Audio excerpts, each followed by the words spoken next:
It's very important for Taiwan to participate in exchange of ideas and experiences between them and their friends in the West, because even though they are completely isolated geographically, they are not isolated when it comes to the values. Yeah. Why there is no freedom of speech in China is because every autocratic regime is scared to death of their own people. They are not that scared even of President Trump in the United States as they are of ordinary Chinese citizens who are living under communist control. Well, my impression of Taiwan was really amazing because I always really loved the original Chinese culture, like before Mao and before the revolution, and so have this opportunity to go and see some well preserved original Chinese elements were great, and people are very kind, and you can feel that you are in a free country of free man. So if you're a freedom-loving man, then you will feel just great over there.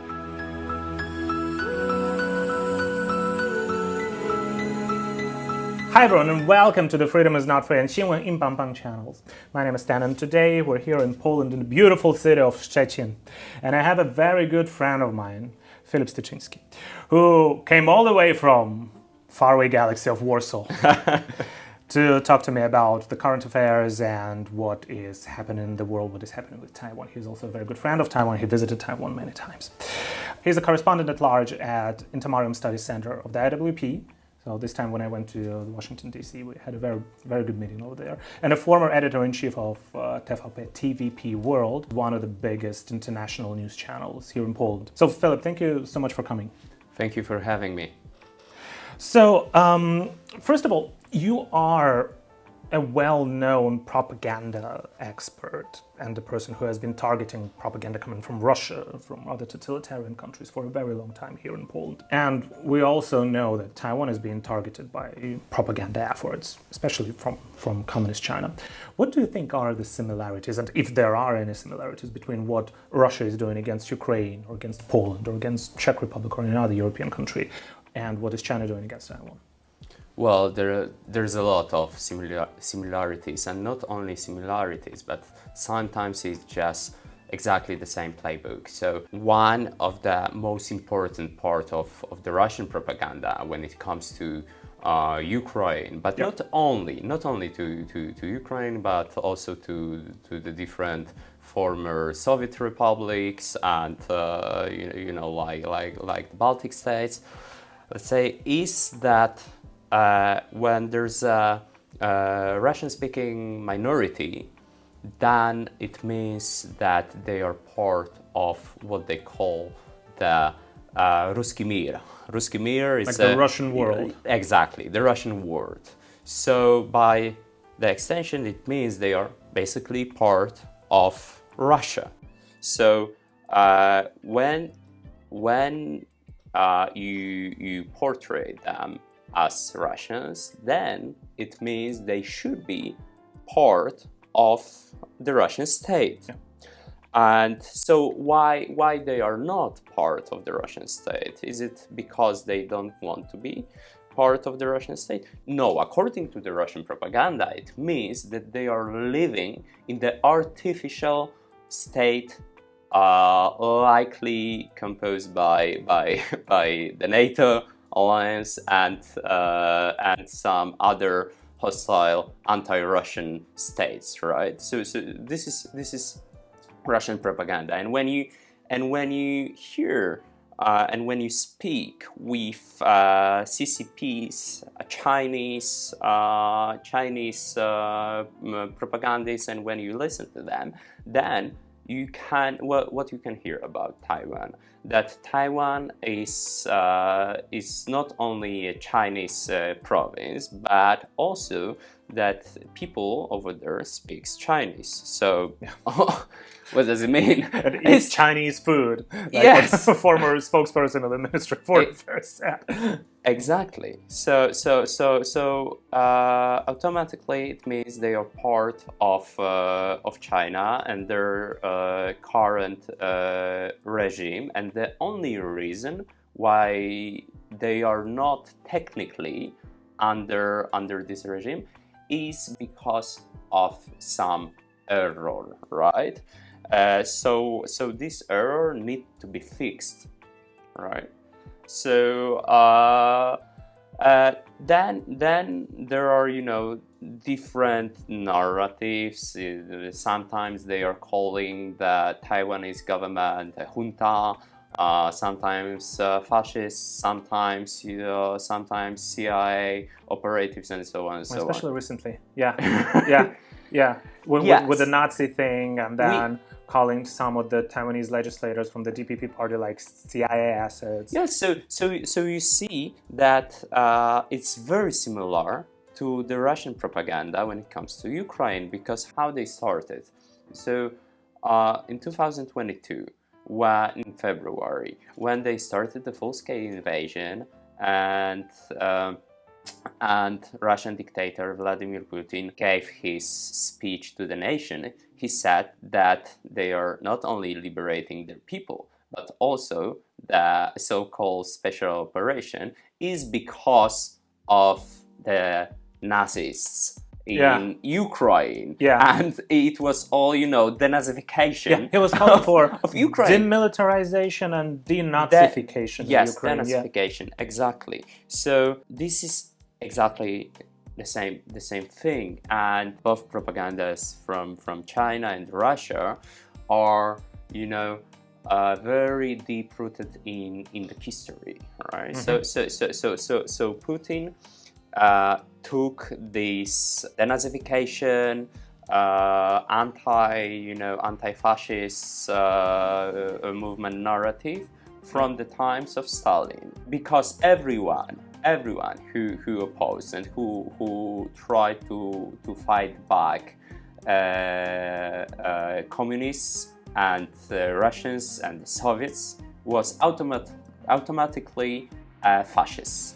This is how the communist Polish propaganda called our heroes in the 40s and in the 50s after the war. So our anti-communist underground who fought Nazis, Germans before Stalinists came in, right? They were portrayed as the fascists, right? They use exactly the same slurs, right? And to justify their actions. And now Chinese communists are doing exactly the same thing with Taiwan, calling them fascists. Why? Because of course Chiang Kai-shek was fascist himself, right? And this is the only reason why Taiwan exists, because of some international fascist plot against liberation of China. This is ridiculous. And what is with the fascism currently? Mm-hmm. I mean, like in the 90s and early 2000s, we could rarely hear the word fascist. Like the world was not talking about the rise of global fascism.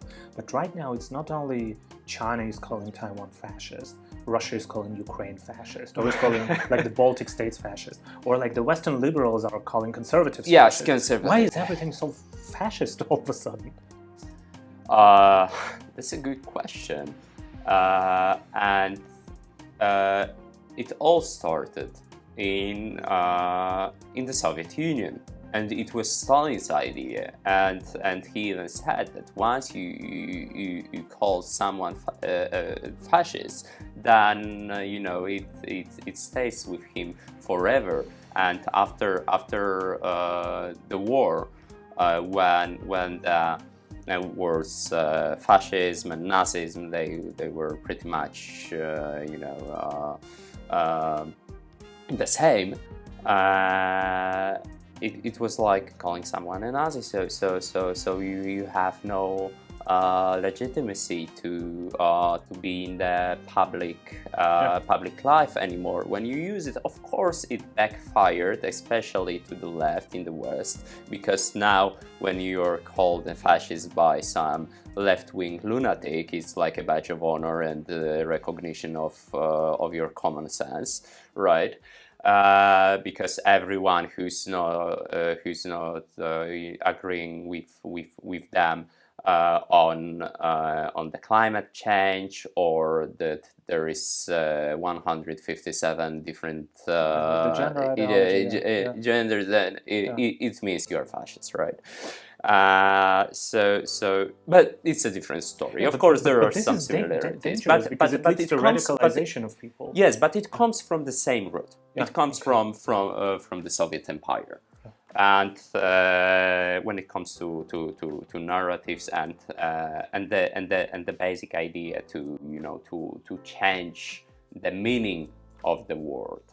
Yeah, and that's what I wanted to talk about how are people radicalizing right now all around the world and in the West also, where Trump almost got assassinated 3 times. We were calling him, like Kamala Harris was calling him a Hitler, a Nazi, a fascist, trash, and whatever. Then you see Charlie Kirk's assassination, also full of that anti-fascist.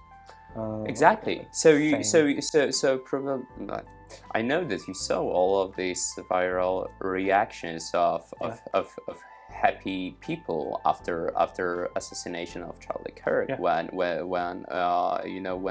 regular random leftists were recording themselves on their TikToks, X, and different social media, how happy they are that Charlie Kirk, a father and a husband, was assassinated in front of his family. For just talking to people. Or just talking to people. Yeah. So this radicalization also comes from this justification, right? Because if someone we can do this intellectual test, right? When you ask random people on the streets if they had a chance to travel in time and kill Hitler, especially here in Poland, like everyone will agree, yeah, sure, he should be assassinated before he invaded Poland, yeah, absolutely, before he exterminated 6 million Jews, and 3 million Poles, ethnic Poles. Yeah. So him and Stalin. Yes, actually, him and Stalin. Yes. So if someone is as bad as Hitler, right? This is the right thing to do. Yeah. So this radicalization it comes mostly from the left, but of course, unfortunately, we are also now see a lot of radicalization and also anti-Semitism on the right. Yeah, and this is also bad, and it's when you see some of the so-called conservatives are being like radical anti-Semites and basically trying to portray Putin as a good guy. There's a lot of like pro-Russia, pro-Iran thing coming, not only from the radical left, but also from the radical right. Yes. So it is worrying, and you've been to Taiwan many times. Not many, it was just one time. Just one time? Yeah, okay. It's just one time. You've been still. It was not so long ago. No. What was your impression of Taiwan, and did you see that Taiwan is being influenced by propaganda in any way or shape? And what do you think Taiwan should do to counter that kind of radicalization rhetoric or any kind of bad information, disinformation, misinformation coming from China?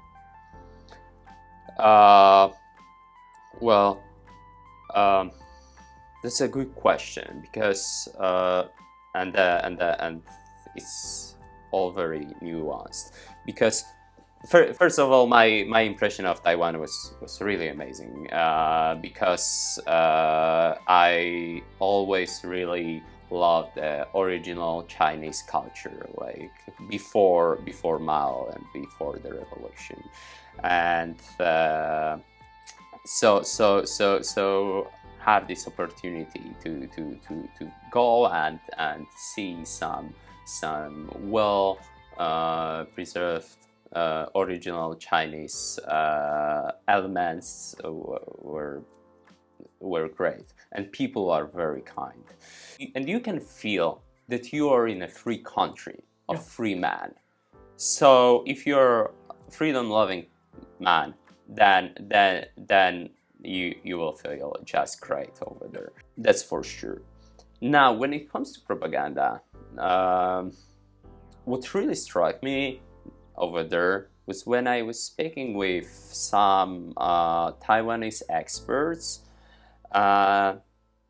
They were not aware of all of these similarities that we are speaking right now between Russian and Chinese propaganda. Many of them thought that it's something very exclusive for Taiwan, okay, and Chinese relations, and they are targeted with very specific tools that you cannot, find anywhere in the world. And then I understood that, something is very wrong if CCP and Putinist Russia is collaborating so closely, and on the daily basis when it comes to their propaganda, but also with war and so on. And in the same time, free people from the Western societies are not always that well informed about our common struggle against autocrats and autocratic regimes, because on the other side of the wall, they are completely aware who's the enemy, and who's their friend, how and when they should collaborate together, right? And so it's very important for Taiwan to participate in exchange of ideas and experiences between them and their friends in the West, because even though they are completely isolated geographically, they are not isolated when it comes to the values.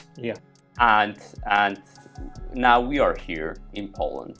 Before we met in the States, and still we felt like many other people that is the same struggle to and the same willingness to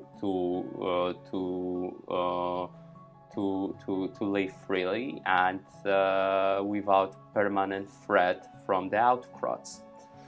And now, how to be more specific about tools and measures when it comes to propaganda and countering it. So you need to be very clear who's the good guy, who's the bad guy. That's the first thing. You need to address the specific threats are as they are. So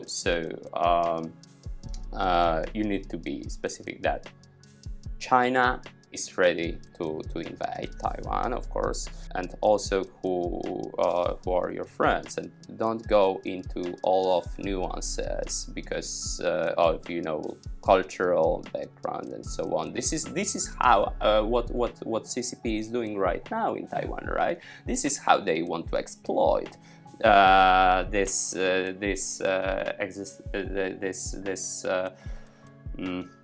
to call it, this already existing differences, right? And they want to make differences into divisions. Yeah. Within the society. Yeah. Exactly. And they're successful. At the same time, they're trying to portray Taiwan as a part of their cultural sphere. Yes. Maybe not like the Russian world, but something like Chinese nation and rejuvenation of the nation. And recently, if you see at the results of the elections in Taiwan, those pro-China parties, not necessarily pro-unification, but pro-China, right, taking a very friendly stance towards China, and even people within some of those parties that are very pro-Chinese, they're getting elected, they're having their voices heard. And if you look at the recent report from the CBS, from Canadian CBS, it says that the hostility and the awareness of Chinese aggression amongst the young people in Taiwan is going down. Yes. So, what is your recommendation? I don't think that anything like that is happening in Poland. Pretty much everybody knows who's the good guy and who's the bad guy. But I think Taiwan is a little bit more confused here. Yes. There are not, ready answers for it, because there are so many tools that you have to apply to fight back, and still you don't know if you succeed, right? It's a very complicated issue when it comes to influence on the society. But what I can say is that that you are not part of the Chinese world, whatever it is, because what Chinese world is, it's an ongoing genocide of Uyghur people. Yeah. It's first of all annexation of Hong Kong. It's aggressive politics and espionage against Western partners, right? And it's everyday oppression, surveillance. Yes, and no free speech. Yeah. This is what I see when it comes to China, and tens of millions people murdered by the same regime, right? Yeah. Because there is continuity of CCP's regime, and now when it comes to Taiwan, what I can say is what we already talk about is freedom. It's freedom of expression. It's a free speech, and also original culture, right? Yeah. When I was 17 years old, I started my Kung Fu training. I was always very into martial arts, and I was wondering, how it is to go to China and to learn original Kung Fu, from the source of it. And then I learned that all of the real masters and the best centers for the real Kung Fu are abroad, are in California, Hong Kong, Taiwan. Yeah. And why? Because all of the original masters were murdered by the CCP. So they don't even have their own Kung Fu. Like one of the most recognized symbol of Chinese culture. It's really and in China it's very artificial. The Shaolin monks. It's not the Kung Fu. It's some kind of show, but it's not the same as they were learning and teaching before it's the like revolution. acrobatics, like the acrobatics. O show in Las Vegas. I didn't want to call it a circus. The thing. The Cirque du Soleil, but with exactly. Chinese characteristics, Yes. basically. Exactly. Even the master of my style, of Wing Chun, he had to escape from Fat Shan in Canton to Hong Kong because of the communists. Yeah. There is a great Chinese propaganda movie about him, Ip Man, and I really recommend to watch it. But it's very funny to watch it and to see how Chinese propaganda works, because there's the movie is basically about this kind of great famous kung fu master Ip Man, who's living in Patshan, and then evil Japanese are coming, and he had eventually But escaped it was the CCP, China. not But the it was Japanese. CCP because he was a Kuomintang member and Chinese aristocrat. So he escaped communism, of course. So why do you think China is so obsessed with Taiwan? Constantly see it on, like, they're claiming it as a part of its territory. Recently, the Chinese embassy to the US published those satellite images of Taipei, Right. of Sun Moon Lake, of some cities in Taiwan, and saying, "Oh, this is Sun Moon Lake, China. Taipei, China." Like the view from above, it's like as if they want to launch a missile, or I don't know why posting those satellite images, and it's constantly Taiwan. They're fixated on Taiwan. It's interesting how many journalists were asking President Trump, "Will you be talking to Xi about Taiwan?" Why should we be talking about Taiwan? Taiwan. Taiwan is Taiwan. Yes, but that's because China is so obsessed with Taiwan. As a journalist, as a media professional, why do you think there is such an obsession? Well, I think it's because Taiwan is the biggest threat to communist regime in mainland China. How come? Right. It's a small island. It is 23 million people, and there is 1 billion, like 1.5 billion people in China. So why there is no freedom of speech in China is because every autocratic regime is scared to death of their own people. They are not that scared even of President Trump and the United States as they are of ordinary Chinese citizens who are living under communist oppression. They are afraid of rebellion all the time, and it's always like this in every totalitarian regime. They are scared of oppressed people. So, and this is the biggest threat.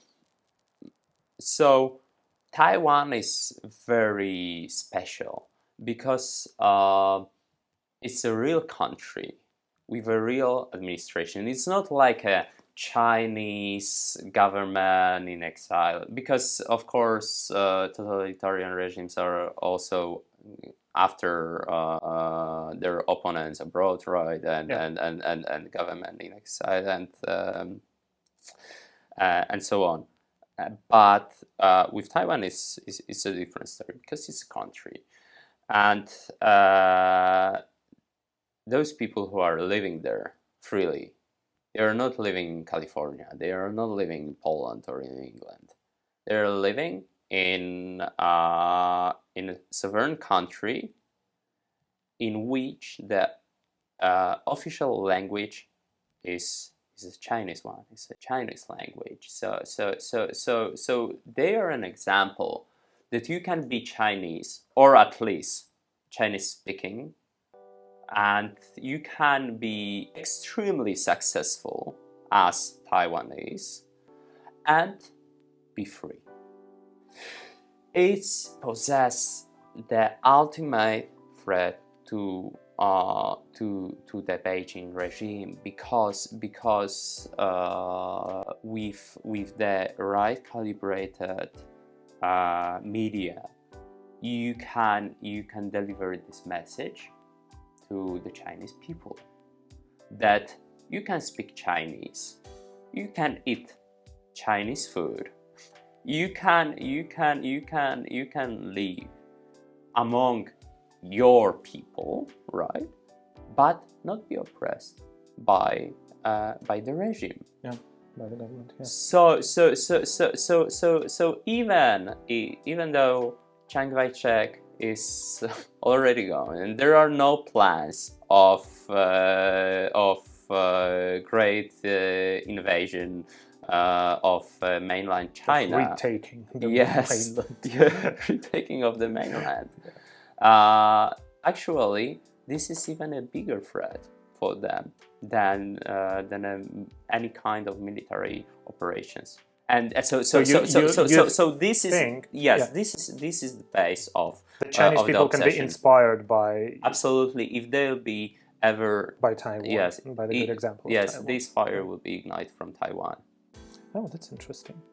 And well, seeing that you see that the danger is serious, Chinese. It's very serious. Taiwan it's very serious. This is how I see. It's not only about propaganda and the projection of power. Of course, it's very important. Yeah. But they are thinking very seriously about preserving their regime. Yeah. This is the most important thing to do. And to do so, they need to get rid of this threat.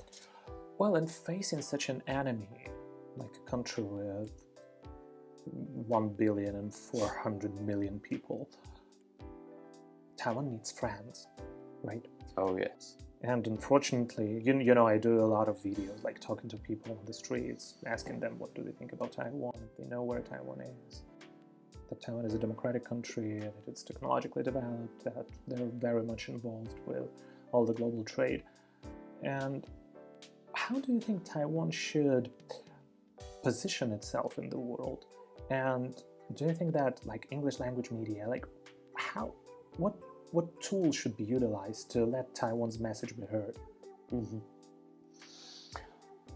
Well, the news sphere is very, very important. Like, you did a lot for Taiwan when you were editor-in-chief. TVP at that time had a lot of good reporting about Taiwan.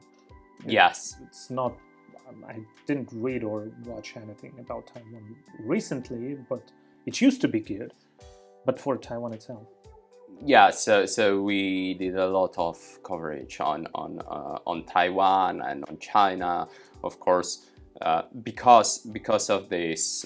Also, not only because of shared values between and loving for freedom. Yep. Of the Poles and Taiwanese people, but also because of this cooperation between Russia and China. As we know, China is a great supporter of the ongoing war in Ukraine, yep. And they delivered a lot of technology to Russia. So yes, during my time as the editor-in-chief, we covered a lot of it. Unfortunately, it completely changed after the takeover of the station, and it was, from what I know, it was one of the first decisions of new management. No more Taiwan. We don't speak about this. Yes. Which is very interesting because TVP World is directly under supervision of Polish Ministry of Foreign Affairs and Radek Sikorski, the minister. Wow. So it was right after the elections, like right after the elections. Elections. Yeah. Few so the months conservative after. Government was more supportive of Taiwan at that time. Well, at least I never got a call from ministry to from Rao, for example. Right? Exactly. Yes. To stop it. Never. There was no such thing. Yes. That's revealing. That is revealing. But that's that's my point. Today you have a government that's friendly of Taiwan, and you will see a lot of information about Taiwan in the media. People will be talking about it.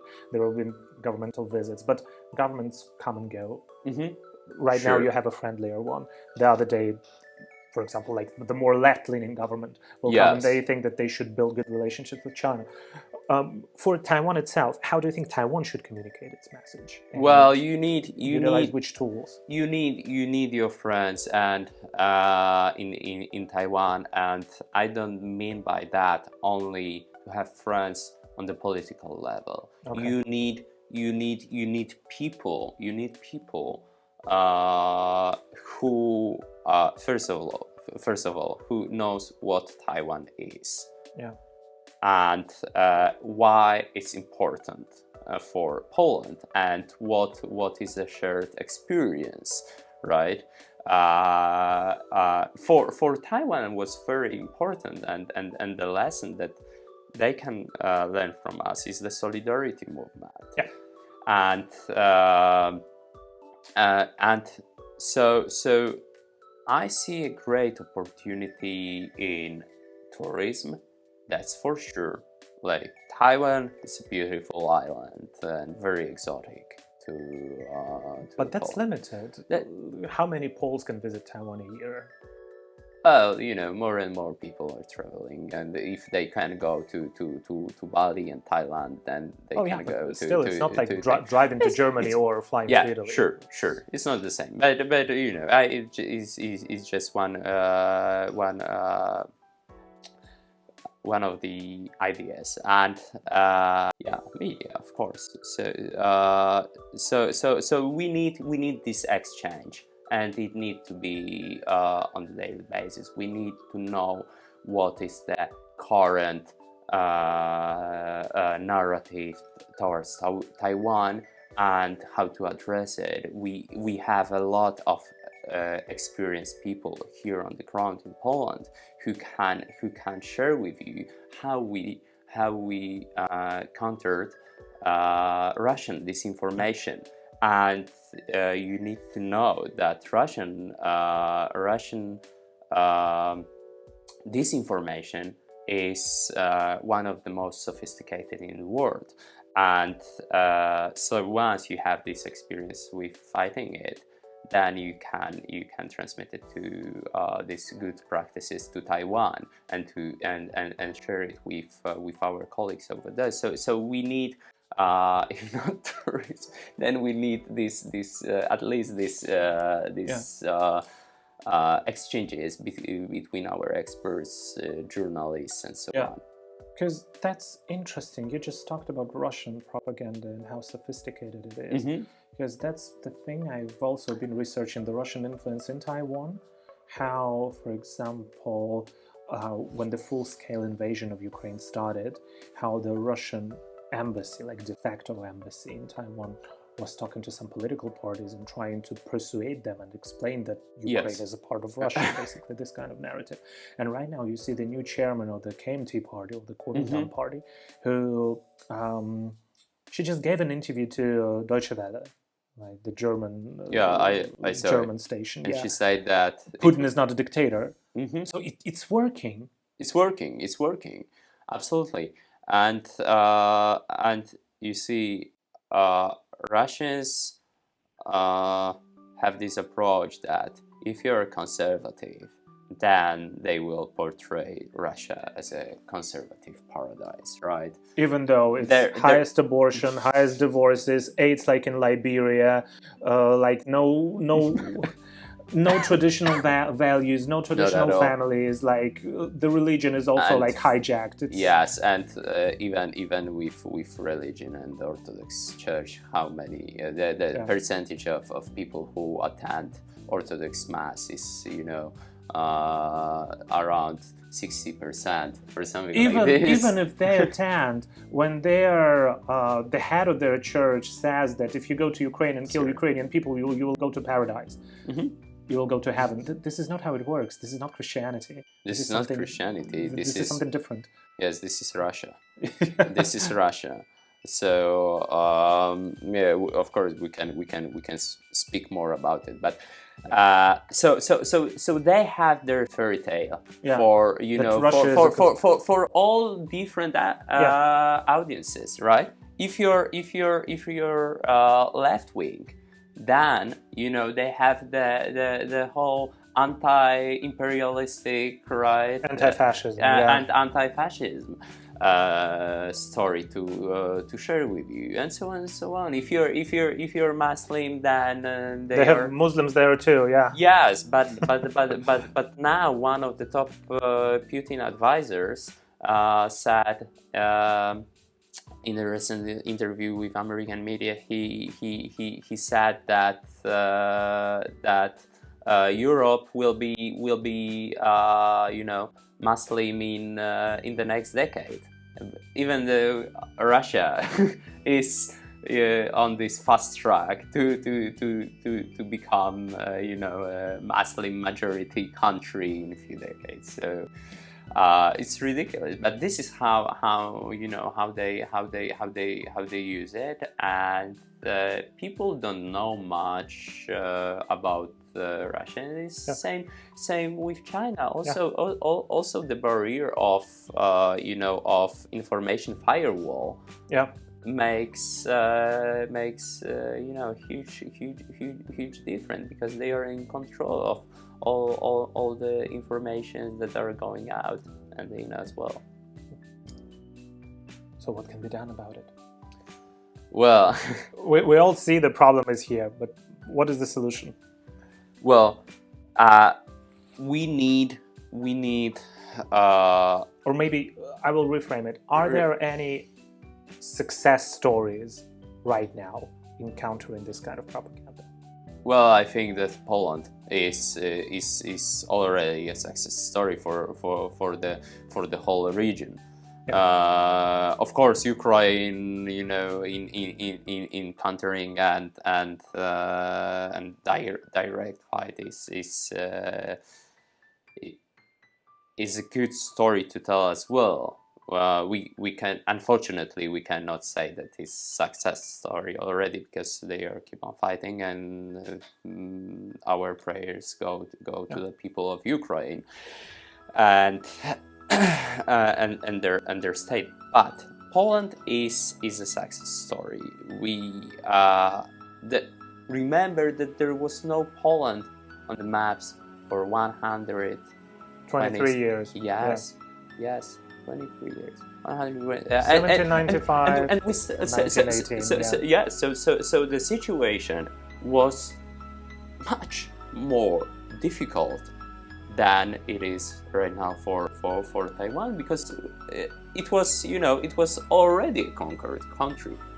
There was no country, and we still had our diplomacy around the world all the time. People like and even ordinary citizens or extraordinary like Paderewski, like great Polish pianist. Yes, who were advocating for the free state of Poland, right?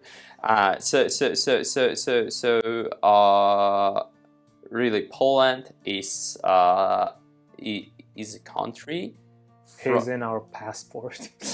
Yeah, I call it the heroes of Polish independence. Yes, one of the founding fathers, you can say, of our independence.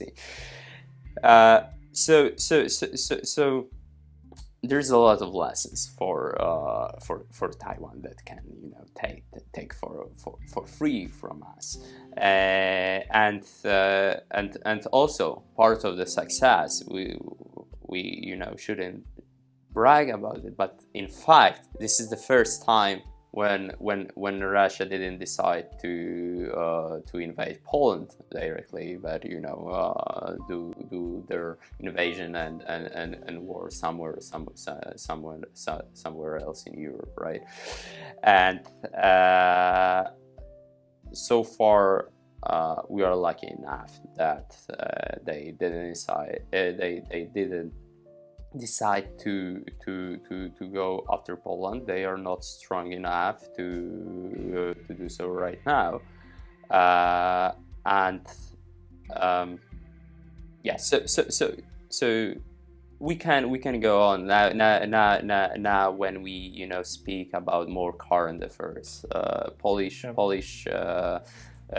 territorial defense forces is something that should be implemented in Taiwan. I know that you already have something similar, but but it is civil society based.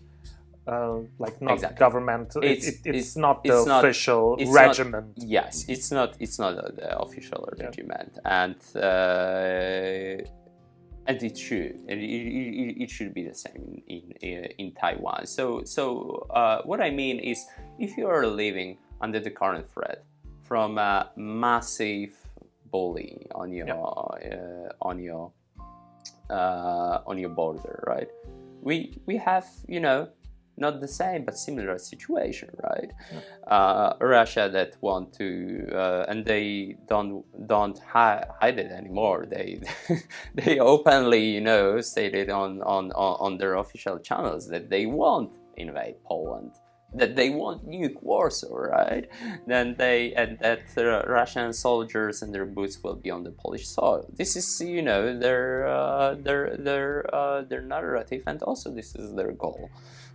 Because if they learn anything from the ongoing war in Ukraine, is that it's not possible to conquer Ukraine with a fully operational Poland. So the threat is real, and there is no reason why Taiwan shouldn't copy some of our steps and resolutions to really effectively counter it. There is another success story of Poland. It's very strong relationships between Karol Nawrocki, the current president of Poland, and President Trump and his administration. Mm-hmm. And the overall, I think, Polish conservatives are on very good terms with American conservatives. That's and the true. whole MAGA movement. Probably our country is the one that knows how to communicate its message to the conservative circles, and has true friends in the MAGA movement and within the current administration.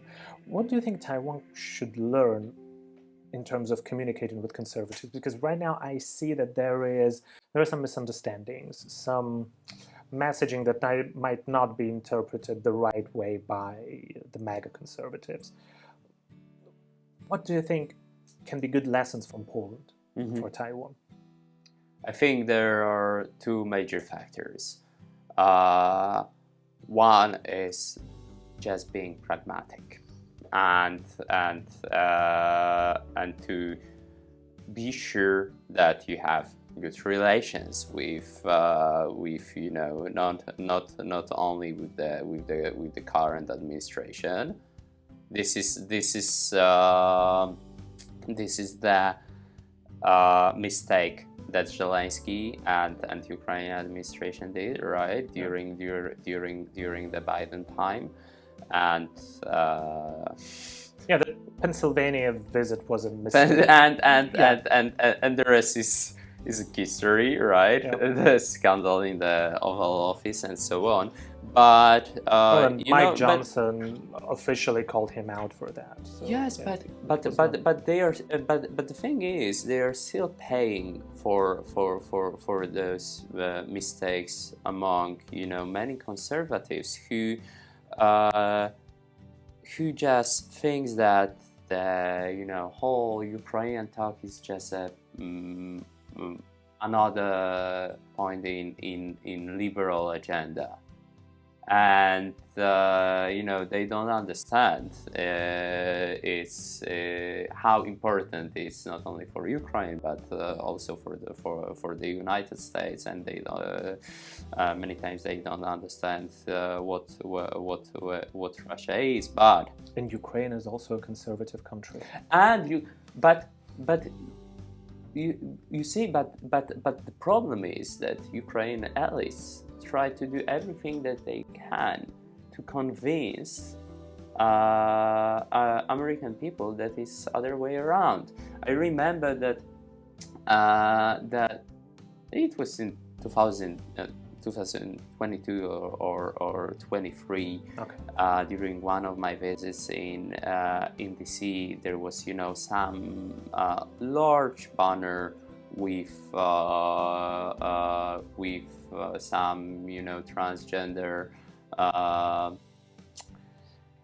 soldier in the Ukrainian trenches, and there was description, I'm fighting for the same values as you fight, or something like this. So there was a lot of efforts to portray Ukraine as like they were fighting for the pronouncers, or so. But yes, today yeah, it sounds completely ridiculous, and right? it's very colorable. And everybody was fighting in Ukraine. Everybody who was capable of fighting of was course. fighting, and they are fighting. Yes, right and I'm not taking away, if there there were people like this in the trenches, then it's great. But the war wasn't about. The war is not about trans rights. The war is about protecting Ukraine. Yes. To let it be Ukraine and not a part of Russia. Yes, and not exactly another rainbow state or whatever. Of course, if it will be the will of Ukrainian people to become such a state, it's up to them. It's up to them, and the fight is. But the fight exactly for this, for them to have the choice. To have the choice, exactly. But it was never portrayed as a conservative country, and that's for sure. So among many, I feel like there is a very, because what I see, Ukraine is fighting for its independence. It's very 1776 like. It's a 1776 moment, saying no to the large empire, trying to subjugate them. And the fact that Ukraine didn't utilize this kind of narrative, it seemed a little bit. I mean, it was very good way to let many Americans, especially those living in the southern states, stand with Ukraine. They went even further, because the majority of pro-Ukrainian commentators, they jumped into this train about Trump being Putin's puppet. Yeah, and that's even worse. Yeah. Yes. So how you can expect them to be treated well and well, they're calling Nawrocki, president of Poland, who is blacklisted by Russia, who was in the National Memory Institute. Right. Russia hates him, and they're calling him a Russian puppet. Yes, because everyone that you. Okay. Yes, everyone who has a different opinion is a Russian asset. This is how it goes. Or if he's conservative, then it's the same, pretty much the same playbook as it is with the word fascist, right? So they made a lot of mistakes, and I think that with Taiwan, it's pretty similar, not to the same extent. Because still conservative Americans are anti-communist, and that's very important, right? So and they believe in freedom, and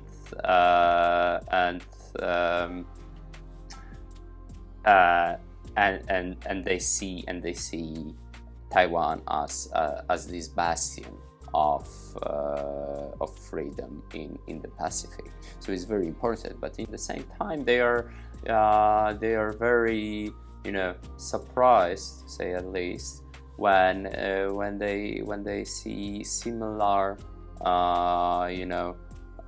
liberal propaganda that they saw already with Biden administration in Ukraine, because it's very difficult to understand why do you mix this two narratives. You don't have to be woke to be pro independence, right? So it's very and societally, like the DPP voter base, it's very conservative. Many of them live in very traditional families. Some of them are running farms, small businesses, having children going to church or going to temples, being very deeply religious. Taiwan is not a woke country per se societally, but sometimes narrative-wise, I don't know why some narratives are highlighted when they're not necessary to be highlighted. Maybe not as important for Taiwan as a society, as a country. Maybe it's because when you are living in a country like Ukraine or Taiwan, you just want to you just want to be Western, and what it means or what it meant for many years, right? Being Western meant being liberal for many years, and now we see the renaissance of the right in the West, because what the right is saying actually, that being conservative means being pro-West. We want to save what the West is. So what we want to preserve. We want we believe in the heritage of Athens, Jerusalem, and Rome. We are Christians, and all of our freedom comes from this basis, right? So it changed a lot, and Taiwanese elites need to understand this, that being Western for many people, more and more in the West, means being conservative. Yeah, being self-reliant, having a gun, protecting your own property. Yes. Standing up to the government when it's reaching somewhere where it's not supposed to. Protect your family. Protect your family. And have family. Yeah, have family, love God, go to church. This is also what's being Western, what it means, and what it meant that for centuries, actually. Indeed, it's Western. It was conceptualized only in the West. Yeah. And so even I want to add one thing. Marxism is the most anti-Western ideology, because it stands for the destruction of all the Western values. Yes. Of property, of family, of religion, of self-reliance. Marx is against it. You should not be self-reliant under Marxism. Yes, and this and the first cell that is targeted in society, they start with the family. With a nuclear family. Yeah, always. That's the point.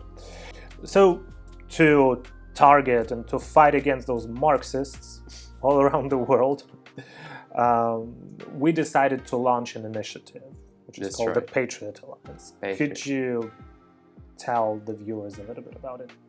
Yeah, so Patriot Alliance is something that I've been working on since my visit to Taiwan in 2022.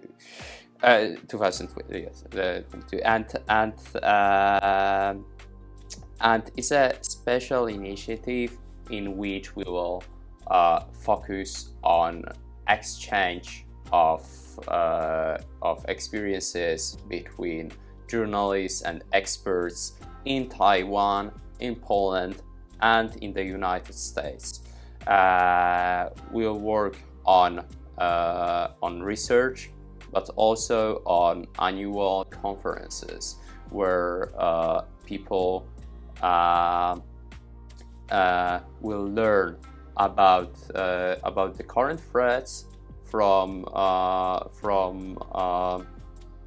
the new evil axis, and what we can do together to oppose them. The axis of evil, Yes. modern day axis of evil. Who are they? Who is the enemy? Is China, Russia, and Iran, and of course North Korea. Yes, then sure. Exactly, and their satellites, Belarus and so on. But the most important is usually when we talk about the new axis is China, Russia, and Iran. But China and Russia, I would say, are most important, especially for Poland and Taiwan. But they are nuclear powers, right? And for now, Iran's appetite for nuclear weapons it's trimmed down a little bit. Yes, it's trimmed. But still, they export a lot of oil, including to China. Yes. They're also producing those unmanned aircraft that Russia uses against Ukrainian people. Shahid. Yeah. Yes. Iran is... Many people neglect Iran, especially in Asian countries, in Japan and Taiwan and Korea, because it's a little bit far away. Yeah, sure. But, sure, it's the same here. But it's still a huge country. It's 80 million people, as far as I remember. Yes. It has a huge population. It has vast oil reserves, which is very cheap to actually extract. Imperial mindset. Imperial as well. mindset, yes, and religious radicalism, which sometimes, personally, I see communism as also a kind of cult, kind of religion, quasi-religion, because with those, when people can do a lot for their faith. And if the faith is, if they worship the devil, like with Marxism, with communism, they can do a lot. But they can struggle. So Iranians, people suffer and struggle, and they're being brainwashed. Yes. Same thing with the Russians, and they are like Russian world ideology. Same thing with Chinese communists. So yeah. There's a great book on this. I don't remember what's the. I'm not sure if the English title is the same, but probably it is. It's Opium for the Intellectuals by Raymond Aron, French author, and so Marx said that the religion is the opium for masses, right? Yeah. Marxism and communism is also this kind of opium, but for the intellectuals, and the paradox is many of them thinks it's it's not a religion, but when you look into it, the system is exactly the same with its dogmas, with its saints, right? It's very, very similar. And the way as they understand this is very the divine nature of a communist system, which eventually will bring peace, right, and paradise here on earth. Yeah, and you're not supposed to be challenging the authorities. And I think North Korea is the perfect illustration of it, with Kim Il-sung's whole biography actually mimicking one of Jesus Christ, and that's why you're not supposed to bring the Bible to North Korea. Oh my God, this is the life of Kim Il-sung, but why his name is Jesus? You're right. That's things like that are they're if you include state into equation, and if you have those like theocracies, including the CCP's China, it's basically a theocracy, with the Communist Party being the supreme authority, or with North Korea. And right now, these regimes and this kind of ideology is being spread abroad and gaining more and more popularity, like outside. That's why it is very important to counter this kind of narrative by speaking the truth. It's actually not. This is what we will do with the Patriot Alliance. I'm glad that you mentioned true, because when we speak about propaganda and countering it, and the media and so on, there's a great temptation for many people on our side of the free world to use the same tactics and the same tools as Russia and China is using.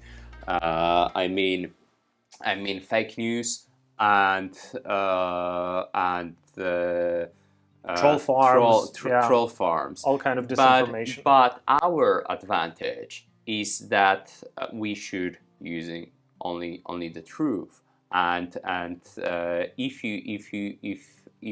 you believe in truth, and when you see all of these lies on which those totalitarian systems were built on, then it's enough for us to do our job and to address this issue. We just need to decompose those lies and share truth with the oppressed people.